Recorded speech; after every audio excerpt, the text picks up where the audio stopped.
선생님들 반갑습니다. 자, 선생님들 국민안전교육표준실무 상권과 하권 각각 251쪽과 8쪽을 한번 펴주시기 부탁드리겠습니다.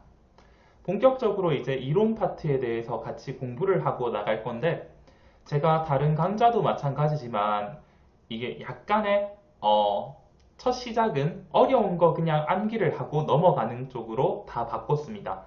왜냐하면 우리가 고등학교 수학도 행렬 파트는 막 다들 막 까맣게 될 정도로 공부하고 뒤에 미적분이나 기하 벡터 나오면 별로 공부를 안 하잖아요. 그래서 애초에 조금 암기할 부분들을 앞쪽에 깔면 의지가 있을 때 조금 암기를 잘 할 수 있지 않나 그런 생각이 들어서 네, 앞쪽에다가 깔게 됐고 어쨌든 상권 251쪽, 하권 8쪽을 한번 펴보도록 하겠습니다.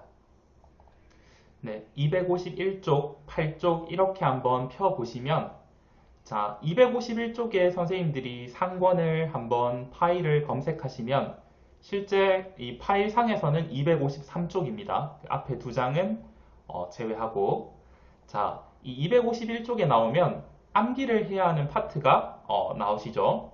가네브릭스의 교수 설계 모형이라는 것이 선생님들 눈에 아마 보이실 것 같은데 자, 저랑 같이 한번 살펴보면 자, 우리가 항상 좀 단골적으로 나오는 것이 교수 설계입니다. 왜냐하면 우리가 소방안전교육사라는 것 자체가 이제 수업을 설계하고 그리고 다른 사람들한테 강의를 하는 것이 기본적인 역할을 하다 보니까 교수 설계를 하게 되는데 마지막에 가서 잘 암기가 안 되는 파트들을 조금 제가 여기서부터 하고 나가보도록 할 겁니다. 2018년, 19년 시험에서 계속해서 출제되었던 파트라서 뭐 또다시 나올 확률은 조금 적다고 볼 수 있겠지만 그래도 같이 한번 보고 가는 게 좋을 것 같아서 일단 가네브릭스의 교수 설계 모형부터 저랑 같이 한번 보고 가도록 하겠습니다. 이미 기존에 기출됐다 하더라도 항상 불안하잖아요. 또 나올지 모르니까. 자, 그리고 제가 상권과 하권을 같이 펴라고 했는데 거기에 대해서는 약간의 이유가 있습니다. 선생님들이 공부를 하실 때 사실은 교육학 전공이 아니시기 때문에 대부분의 분들이 어려움이 있으실 거란 거죠. 그러면 이거를 어떻게 봐야 하는지에 대해서 제가 이제 설명을 드리면서 가도록 할 건데요. 사실 이 가네브릭스에 대해서는 선생님들이 이 교재가 상당히 잘 정리를 해두고 있습니다.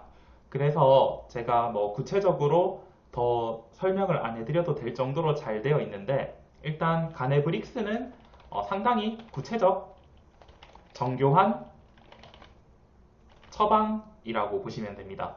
그러니까 가네랑 브릭스라는 사람 두 명이 이제 교수 설계를 하는 이제 아이디어를 제공했다라고 보시면 되는데 이 친구는 좀 미시적인 관점이죠. 좀 작게 수업 하나하나를 봤다고 하면 되는데 이 가네브릭스 모형의 특징은 상당히 구체적이고 정교한 처방적인 교수 설계를 해주었다라는데 의미가 있고 그러면 여기에서 구체적이고 정교하다, 미시적이다 라는 것의 뜻은 뭐냐라고 했을 때 우리가 하는 수업이랑 같다라고 보시면 됩니다. 구체적으로 어떻게 수업을 하면 되는지에 대한 처방을 해준 모형이 이 가네브릭스의 모형이라고 보시면 됩니다. 그래서 제가 이것부터 시작을 한 이유가 선생님들이 조금 더 친숙하고 이해하기가 쉽기 때문이고 자, 그러면 일단은 문단별로 원래 제가 항상 강의를 할 때 강조하는 게 문단별로 요약을 하면서 나가라고 했는데 이 구체적인 이론은 조금 이따가 저랑 정리를 하고 일단 중요한 것은 선생님들이 공부를 해보시면 알겠지만 이런 표라든지 단계는 반드시 암기를 하게 되어 있죠. 자, 일단 간단하게 설명을 드리겠습니다. 이 가네브릭스에서 핵심적인 건 뭐냐? 내적 조건, 외적 조건입니다. 내적 조건과 외적 조건을 암기하는 것이 필요하다. 내적 조건과 외적 조건의 9단계를 암기하는 것이 필요하다. 자, 선생님들 9단계 암기가 필요하다. 9 곱하기 2 하면 총 18가지를 암기를 하셔야 됩니다. 그래서 우리가 첫 무슨 강의부터 암기를 하라고 하고 있는데 사실 이거는 제가 말한 것처럼 상권의 이론 파트에 해당하는 이 18가지를 암기해서 학원에서 잘 찾을 수 있냐 라는 것을 관점으로 보시면 되거든요. 자, 이거를 그냥 제가 조금 더 이해하기 쉽게 설명을 드리자면 내적 조건, 외적 조건 하니까 어렵죠. 이 가네라고 그냥 통칭할게요. 이 가네라는 친구는 어떻게 생각했냐면 학습의 성공과 실패 여기에는 뭐가 있다? 학습의 조건에 달려 있다라고 봤어요. 그러니까 학습을 했을 때 학생이 이제 이해를 하고 제대로 하는 것과 혹은 실패하는 것에는 조건이 이제 구체적으로 있다라는 거죠. 이 구체적 조건이 두 가지가 있는데 학생 머리 내에서 이루어지는 내적 조건이 있다 라는 거고, 그 다음에 학생의 외부 환경 혹은 교사로부터 받는 조건인 외적 조건이 있다라고 본 겁니다. 그래서 가네는 학습의 성공은 내적 조건과 외적 조건의 콤비네이션이 있어야 된다라고 본 사람이죠.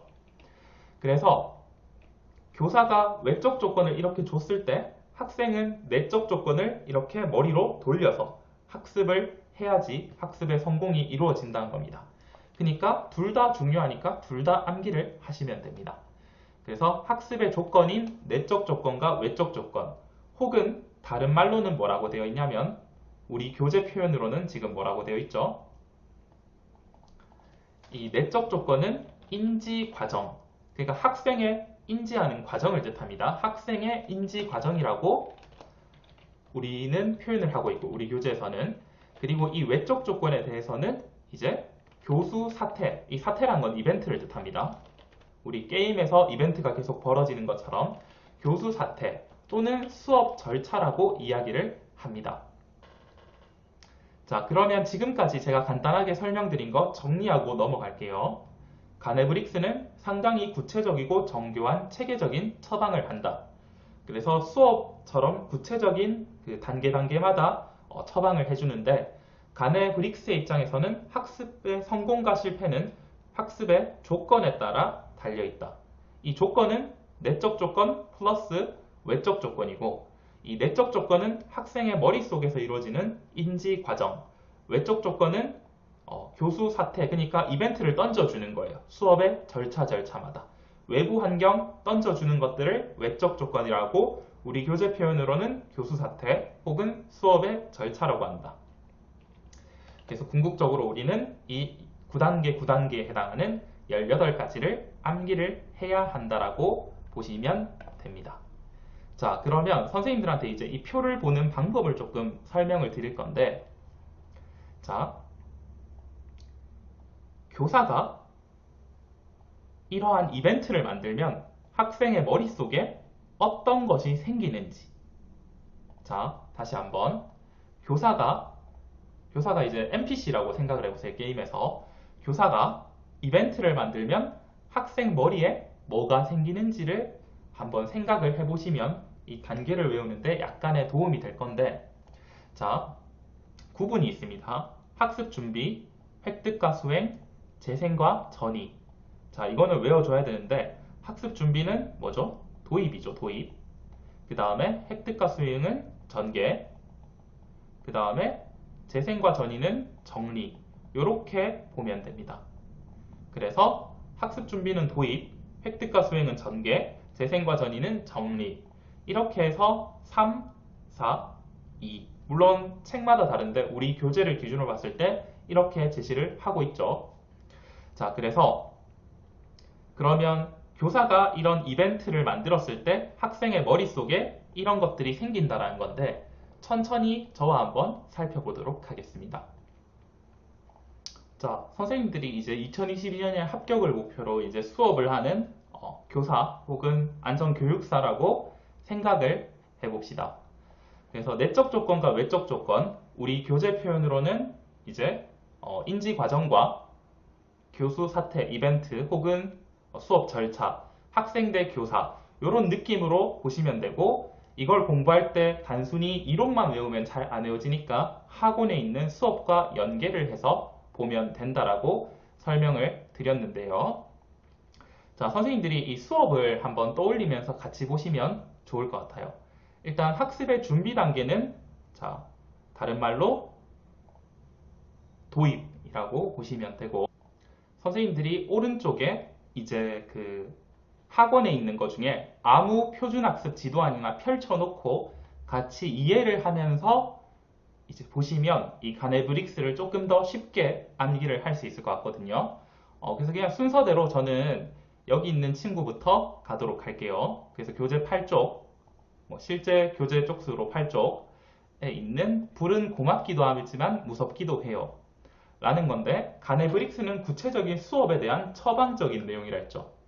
자, 학습 준비 단계에서는 자, 제일 먼저 학생은 주의를 해야 됩니다. 수업 전에. 그래서 교사는 주의의 획득을 하도록 하는데요.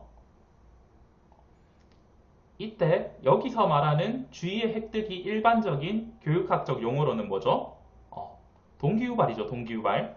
그래서 교사가 어떤 이벤트를 주면 학생이 이런 게 된다라는 관점에서 보시면 됩니다. 교사는 주의 획득이라는 이벤트를 던지는 거예요. 동기유발을 하면 이제 학생은 머릿속에서 이제 주의라는 게 된다는 거죠. 선생님이 동기를 유발했으니까 주의 집중이 되네? 이런 식으로 보시면 됩니다. 그래서 1단계는 교사 입장에서 이제 주의의 획득, 그 다음에 학생 입장에서는 주의라고 보시면 됩니다.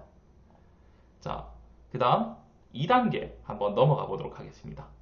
자, 제가 약간 조금 그림이 좀 잘못되긴 했는데 제가 요거는 나중에 수정할게요. 자, 2단계는 학습자들에게 수업에 대한 기대감을 가지도록 합니다. 자, 학습자들에게 이제 학습 목표를 제시해 주는 겁니다. 우리가 오늘 배울 내용은 이러이러한 것이다 라고 해서 학습자들은 기대를 하게 되는 거죠. 학습 목표를 제시해주면 오늘 수업 열심히 들으면 이렇게 되겠네 라고 기대감을 가지게 되는 겁니다. 그래서 첫 번째로 이렇게 주의를 끌었으면, 그래서 동기유발을 통해서 주의를 끌었으면, 그 다음에 두 번째 단계로 학습 목표를 제시해줘서 학생들이 오늘 뭐 배울지 기대하게 만들어주는 겁니다. 그러면 3단계 한번 가볼게요. 자, 3단계는 선수학습 능력의 재생 자극입니다. 자, 선수학습 능력은 뭐냐면 이 학생이 이미 앞에서 배웠었던 거를 자극을 해주는 거예요. 자, 여기에서는 어떻게 나오고 있냐면 불과 관련된 경험을 이야기해봐라. 나와 관련된 경험, 친구와 관련된 거, 아니면 그런 내용들을 자극을 시키면 학생은 작용하는 기억으로 재생을 하는 겁니다. 떠올린다는 거죠. 불이라고 했을 때 떠올린다. 이게 3단계에 해당하는 내용인데, 그러면 선생님들이 질문이 나올 수 있겠죠. 지금 강의를 들으신 분들이. 이거 1단계, 2단계, 3단계인데 왜 여기는 3, 1, 2단계 순서로 되어 있냐? 라는 거죠. 그러니까 주의의 획득, 그 다음에 학습 목표의 제시, 선수 학습 능력의 재생 자극인데 왜 표준안에는 순서가 거꾸로 되어 있냐는 거죠. 실제로 수업에서는 이 순서가 뒤죽박죽이고, 그런데 이론적으로 그냥 1, 2, 3단계가 이렇다는 거고, 실제로 이 표준안에 녹아 있다라는 것만 선생님들이 체크를 해주시면 됩니다. 그래서 3단계 선수 학습 능력의 재생 자극이 관련된 경험을 끌어내는 겁니다. 그러면 학생은 이제 떠올리는 거죠. 작용 기억으로 재생을 시키는 거예요. 내 머릿속에 떠올리는 거. 작용하는 기억으로 재생을 시킨다. 그렇죠? 자, 그러면 이제 도입 단계는 끝났어요. 경험, 동기유발, 학습 주제 인식 이런 걸 통해서 끝났으면 획득과 수행 단계로 들어갑니다. 전개라고 할 수 있겠죠. 이 표준안 상에서는. 자, 그러면 전개로 들어가면 4단계가 뭐냐면 교사가 자극적인 자료를 주는 겁니다. 여기서 말하는 자극적인 건 맵고 짜고 그런 게 아니라 학생들의 오감을 자극시킬 수 있는, 그러니까 눈으로 보는 자료, 귀로 듣는 자료, 뭐 그런 자료들 있잖아요. 만지는 자료. 예를 들어서 뭐 암석 수업하면 만지는 자료도 있겠죠. 그런 것처럼 자극 자료를 교사가 이벤트로 던져주면 학생은 자극 요소로부터 선택적으로 지각을 하는 거죠. 제가 아무리 이렇게 강의를 하고 이렇게 만화를 만들어 와도 선생님들은 보면서 받아들일 것만 받아들이는 거죠. 모든 걸 지각하는 게 아니라 선택적인 지각을 하는 겁니다. 교사는 자극 자료를 줘서 몰입을 시키는 거고 학생은 자극 요소로부터 선택적으로 지각을 하는 겁니다. 그 대표적인 것이 여기 있죠. 그림을 보며 그렇죠. 영상 속 영상을 보며 블라 블라 블라 이런 자극 자료들을 주면서 학생들이 선택적으로 지각할 수 있도록 인지할 수 있도록 하는 겁니다. 이게 4단계. 그리고 5단계. 교사는 학습 안내를 제공합니다. 예를 여기 나와 있죠. 뭐 하는 거, 방법 같은 거 알려주죠. 그러면 교사가 친절하게 학습 안내를 제공해주면, 그러니까 학습을 제공해주면 학생은 의미 있는 정보를 저장하게 될 겁니다. 교사가 학습의 안내를 이렇게 화재 예방법 알려주고 옷에 붙은 불 끄는 거 알려주고 하면 학생은 의미 있는 정보를 머릿속에 저장을 한다는 거죠. 이해를 한다는 거죠. 다음으로 자, 6단계입니다. 6단계. 자, 6단계에서는 교사는 이제 우리가 의미 있는 정보를 저장시켰으니까 한번 해보도록 수행을 유도하는 겁니다. 자, 이렇게 연습해 봅시다. 이런 식으로 수행을 유도를 하면 학생은 재생, 머릿속으로 떠올려서 반응, 리액션을 하는 거죠. 그래서 교사가 이렇게 앞에서 그 학습 안내를 해서 의미 있는 정보를 머릿속에 넣었으면 해보세요 하면 학생은 머릿속에 떠올리고 리액트를 한다는 거죠. 그래서 그렇게 한다라고 보시면 되고, 그러면 이렇게 했으면 뭐가 있어요? 교사가 피드백을 해주겠죠. 피드백. 참 잘했어요. 아니면 뭐 이렇게 정보적으로 이 부분에 대해서는 이렇게 해보는 게 어떡할래요? 라고 교사가 정보적인 피드백을 제공하면 학생은 뭐가 돼요? 그 피드백을 듣고 강화하는 거죠. 업그레이드가 되는 겁니다. 그래서 실제로 수행을 유도해서 학생이 떠올려서 했을 때 교사가 거기에 있는 거에 대해서 잘했네요. 아니면 이런 식으로 하면 학생은 이제 업그레이드가 계속 된다는 거죠. 그게 강화라는 거죠. 네. 그럼 여기까지가 전개 파트에서 이루어졌다면 마지막이 이 재생과 전이, 달리 말하면 정리 파트입니다. 자, 수행한 거에 대해서 평가를 하는 거예요. 이제 마지막에. 자, 이제 정리해 봅시다 하면서 정리 문제 퀴즈 1번, 퀴즈 2번, 퀴즈 3번 이렇게 푸는 거죠. 그러면 교사는 수행의 평가라는 이벤트를 던져주고 평가를 던져주고 학생은 이 평가라는 자극을 받았으니까 머릿속으로 떠올려 보는 거죠. 떠올려서 실행하는 거예요. 선생님이 자, 오늘 배운 내용 한번 정리해 봅시다 하면서 학생한테 질문을 던지는 거. 수행의 평가를 하면 학생은 이제 마지막에 뭐예요? 평가라는 자극을 받았으니까 거기에 따라서 답변을 하거나 행동을 하거나 재생을 한다는 거죠. 그리고 마지막 단계인 파지.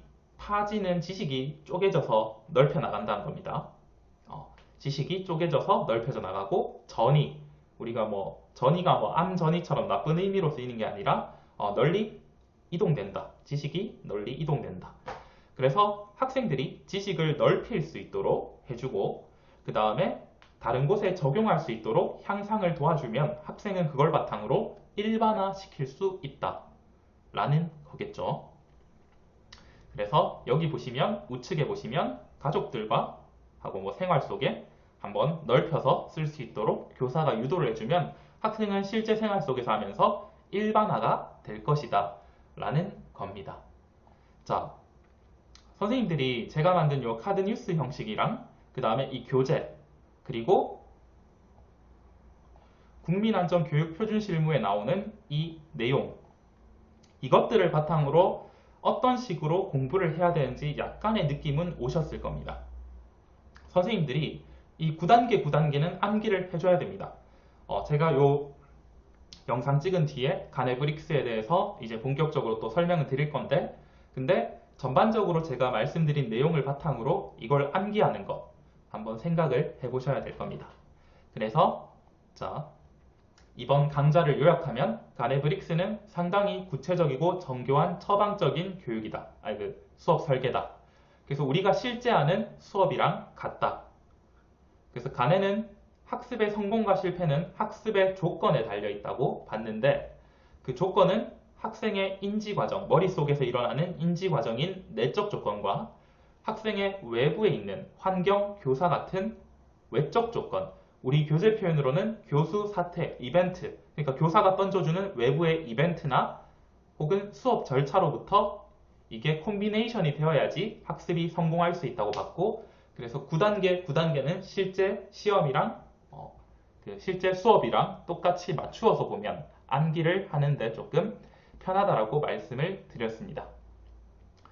그래서 대부분의 선생님들이 제가 봤을 때는 사실 이 책 같은 거 수십 번 읽으면 다들 암기도 하고 하는데 이게 어떻게 활용을 해야 되고 어떻게 정확하게 공부하는지에 대해서 약간 잘 모르시는 경우가 많아서 제가 이걸 좀 강조를 드렸고, 선생님들이 이 9단계를 한번 외우는 시간을 가지면 좋을 것 같습니다. 그래서 제가 이걸 보여드린 이유는 그냥 막 이렇게 암기하는 것이 아니라 이해를 바탕으로 그리고 학원의 적용을 바탕으로 어떻게 암기를 할지 고민을 해보셔야 된다는 겁니다. 이 상권과 학원이 서로 분절적인 게 아니라 서로 연계가 되어 있기 때문에 이런 식으로 보는 습관을 계속 들이는 게 필요하고, 어차피 교재가 두 권이에요. 이거랑 이거기 때문에 이걸 계속 연계해서 보는 거에 선생님들이 집중을 하시면 좋을 것 같습니다. 네, 감사합니다.